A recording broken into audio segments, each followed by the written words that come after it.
కూడా ఇంతకుముందు ఒక సభలో చెప్పడం జరిగింది. ఒక ఇది శివ తాండవం ఈ యొక్క విన్యాసం ఎలా చేశాను ఈ పాత్ర అంటే, ప్రతి పాత్ర యాక్టింగ్ అంటే ఊరికే నమ్మడమో అరవడమో లేకపోతే ఒక కళ్ళల్లో కన్నీళ్లు తెప్పించడం కాదు. పాత్ర అంటే ఒక పరకాయ ప్రవేశం. అది ఒక నందమూరి ఎన్టీ రామారావు గారు. ఎందుకంటే నేను చెప్పాను ఇంతకుముందు, ఆయన తలుచుకోకుండా ఏ సభ నేను అంటే నాకు ఇంత ధన్యమైన జన్మనిచ్చి నన్ను మీ అందరి గుండెల్లో ఆయన ప్రతిరూపంగా నిలిపినందుకు, మరి దైవాంశ సంభూతుడు, విశ్వానికి విశ్వ నటరూపం ఎలా ఉంటుందో చూపించిన యుగ పురుషుడు, కారణ జన్ముడు, నా తండ్రి, నా గురువు, నా దైవం నందమూరి తారక రామారావు గారికి నమస్కరించుకుంటూ, మరి ఇటువంటి ఈ సినిమాని ఈ సినిమా కేవలం తెలుగు సినిమా కాదు, ఇది యావత్ భారతదేశమే కాదు, యావత్ ప్రపంచం ప్రేక్షకులకు సంబంధించిన సినిమా ఇది. ఎందుకంటే మనం చూస్తున్నాం ఇవాళ ఎంత అశాంతి, ఎక్కడ చూసినా యుద్ధాలు, ఆఖరి చావులు, లేకపోతే మనలో మనం సృష్టించుకున్న విభేదాలు. మనం గొప్ప మాట చెప్పారు ఇది మన సినిమా గురించి. ఇది కేవలం ఒక తెలుగు పురాణాలు, ఈ భగవద్గీతలు, లేకపోతే నేను చెప్పేది భారతాలు, భాగవతాలు, వీటికి సంబంధించేదే కాదు, ఒక బైబిల్కి సంబంధించింది, ఒక ఖురాన్కి కూడా సంబంధించిన సినిమా. సారే జహాన్ సే అచ్చా హిందూ సీతా హమారా, హమ్ బుల్బులే ఇస్కే ఏ గుల్ సీతా హమారా. సో ఇవాళ ఈ పాత్ర మనం చేసే ముందు నాకు పూర్తిగా నమ్మకం ఉన్నాను దర్శకుడి మీద. నేను చెప్పా కట్టె కొట్టి తెచ్చి అంతే మాట్లాడుకుంటాం మేము, అంతకంటే మాట్లాడుకోము. ఇవాళ మనం బ్యాట్మ్యాన్లు, సూపర్ మ్యాన్లు వీటిలన్నిటి గురించి మాట్లాడుకుంటాం. లేకపోతే నాన్నగారు వాళ్ళు చేసిన పౌరాణికాల్లో బాణాలు వేయడం, అగ్ని రావడం, నీళ్లు రావడం, దాంట్లో నుంచి బాణాల్లో నుంచి, లేకపోతే మొత్తం అట్లా పడిపోవడం, కళ్ళు తిరిగి, ఇవన్నీ చూస్తుంటాం. ఇది కూడా ఇప్పుడు జరుగుతున్న ఏవైతే పరిణామాలు ఉన్నాయో వాట్లను నేను చెప్పా. సినిమా మాధ్యమం అంత గొప్ప మాధ్యమం ఇంకోటి లేదు, దానికి సరిగా వాడుకోవాలి మనం. దాన్ని మనం ఇప్పుడు ఇవాళ మన వేదాల నుంచే దాన్ని పట్ల విశ్వనాథ శాస్త్రి గారు నానాడు జర్మన్స్ హిట్లర్ టైంలో ఆయన్ని కిడ్నాప్ చేసి తీసుకెళ్ళిపోయి మన వేదాలని తర్జుమా చేసి అధర్వణ వేదంలోని ఈ కంప్యూటర్స్ ఏవైతే ఉన్నాయో, లేకపోతే మిగతా ఈ అణు బాంబులు, ఇవన్నీ కూడా కనిపెట్టింది ఆ వేదాల నుంచే.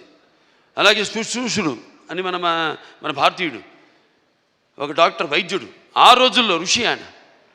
ఎటువంటి మత్తు ఇంజక్షన్ ఏమి ఎనస్థీషియా లేకుండా ఆపరేషన్లు చేసిన మహానుభావుడు ఆయన. ఇవాళ ఆస్ట్రేలియాలో ఉంది, మెల్బోర్న్లో ఆయన బస్ట్ స్టాచ్యూ ఉంది అక్కడ, మెల్బోర్న్ యూనివర్సిటీ ఆఫ్ సర్జరీలో. ఇలా మనం చెప్పుకోవాలి. ఇలా మనం చెప్తే కానీ మన యువతరానికి అర్థం కాదు. కానీ నా అదృష్టం ఏంటంటే అందరు చెప్తే అందదు, ఫలం అందదు. నా సినిమాలు వాటికి 5వ సినిమా అని చెప్పాను. నా మొదటి సినిమా అఖండ, అది కూడా ఒక పరీక్షే. కోవిడ్ టైంలో విడుదలైంది సినిమా. అసలు రారు జనం థియేటర్లో కొన్న టైంలో ధైర్యం చేసాం, భగవంతుడి మీద భారం వేసి సినిమా రిలీజ్ చేసాం. అఖండ విజయం సాధించింది అఖండ. ఆ తర్వాత మిగతా సినిమాలన్నీ అందరికీ నిర్మాతలకి ధైర్యం వచ్చి వాళ్ళ సినిమాలని విడుదల చేయడం జరిగింది. ఆ తర్వాత నేను చేసిన వీరసింహారెడ్డి అయితేనేమి, లేకపోతే దాని తర్వాత నేను చేసిన నెలకొండ భగవత్ కేసరి అయితేనేమి, డాకు మహారాజ్ అయితేనేమి, ఇప్పుడు ఈ అఖండ, తాండవం, ఇన్ని 5 విజయాలంటే నా విజయాలు అనుకోను. నేను ఏదైతే మేమందరం అనుకుంటున్నాము ఇది నా ఒక్కడి వల్ల కాదు. నేనేదో ఒక చిన్న పాయింట్ చెప్పచ్చు, డైరెక్టర్ గారు చెప్పచ్చు, దాన్ని మనకు సినిమాగా చూపించినప్పుడు అంటే కళ్ళు మూసుకున్నప్పుడు కనేది కళ, కళ్ళతో అభినయించేది కళ, నిద్రపోతున్నప్పుడు కనేది కళ, నిద్రపోతున్న సమాజాన్ని మేల్కొల్పేది కళ. ఈ 4-5 సినిమాల్లో అందరికీ సందేశం ఇవ్వడం జరిగింది. 5 సినిమాల్లో రకరకాల సందేశాలు, అది అంతర్జాతీయం కావచ్చు, లేకపోతే మనుషుల్లో సత్సంబంధం లేకపోవడం కావచ్చు, ఇటువంటి అనేక. లేకపోతే ఇప్పుడు అఖండ 1లో ఉంది, అటు పిల్లల జోలికి, లేకపోతే ధర్మం జోలికి, లేకపోతే ప్రకృతి జోలికి వస్తే ఏమవుతుందో చూపించాం. ఇప్పుడు అఖండ 2లో మరి అప్పుడంటే దేవుడు మనిషిలో పూనాడు, ఇప్పుడు మనిషే దేవుడైతే ఏమవుతుంది? ఇందాక అన్నారు సంభవామి యుగే యుగే అన్నదే ఈరోజు సినిమాలో చూపించాం. దీన్ని ప్రేక్షకులు ఇంత ఆదరించి, ఇంత కేవలం ఇండివిజువల్గా ఒక్కొక్కరు వ్యక్తిగతంగా వెళ్ళి సినిమాలు చూడటం కాదు. ఇవాళ మా అందరూ కలిసి కుటుంబ సమేతంగా, సకుటుంబ సపరివార సమేతంగా అందరూ ఈ సినిమా చూసి, అలాగే పిల్లలు కూడా తీసుకెళ్ళి ఈ సినిమా చూపించి వాళ్ళకి కొంచెం మనం ఏంటి, మన మూలాలేంటి, మెయిన్గా మన సనాతన హైందవ ధర్మం ఏం చెప్తుంది అంటే, మన సనాతన ధర్మం యొక్క సనాతన హైందవ ధర్మం యొక్క శక్తి, దాని యొక్క గర్వం, దాని యొక్క పరాక్రమం ఏంటో చూపించిన సినిమా అఖండ తాండవం.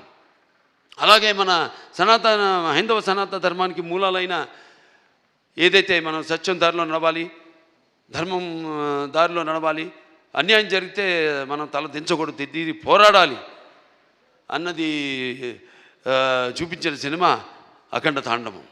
సో ఈ సినిమాని అద్భుతం, ఇంతమంది కష్టపడితేనే ఆ సినిమా అయింది. ఇవాళ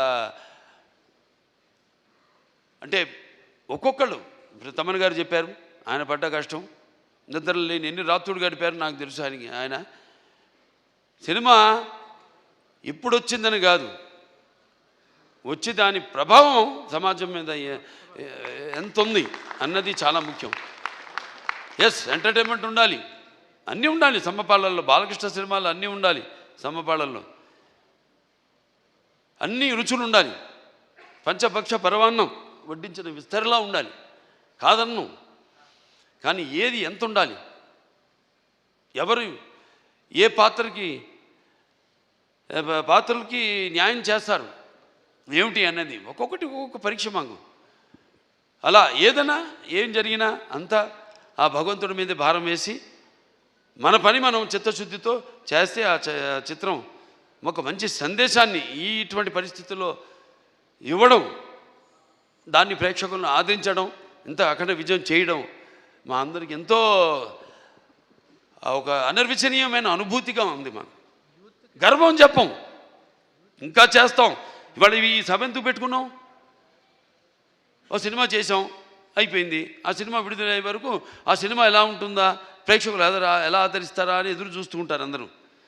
సో పిక్చర్ విజయవంతమైనప్పుడు అంటే ప్రేక్షకులు మనం వెన్ను తట్టి ఇలాంటి సినిమాలు ఇంకా మాకు ఇవ్వండి అని వాళ్ళు మనల్ని ఉత్సాహపరిచినట్టే. మాకు భయమే లేదు, తట్టక్కర్లా,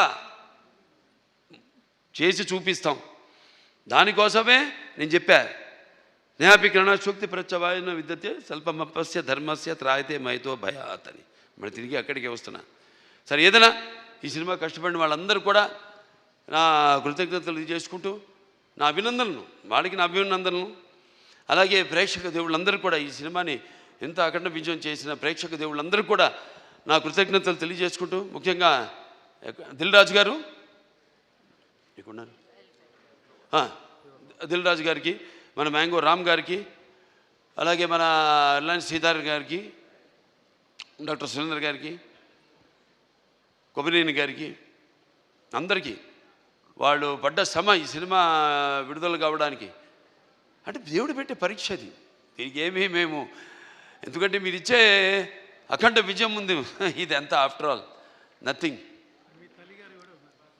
నా తల్లి గారు విజయలక్ష్మి సుందరం గారు పాత్ర చెప్పక్కర్లా, ఎందుకంటే కొన్ని పాత్రలు నేను చెప్పకూడదు అక్కడే, ఎందుకంటే ఆ పాత్రలు నేను చెప్పేదానికంటే గొప్ప పాత్రలు సినిమాల్లో.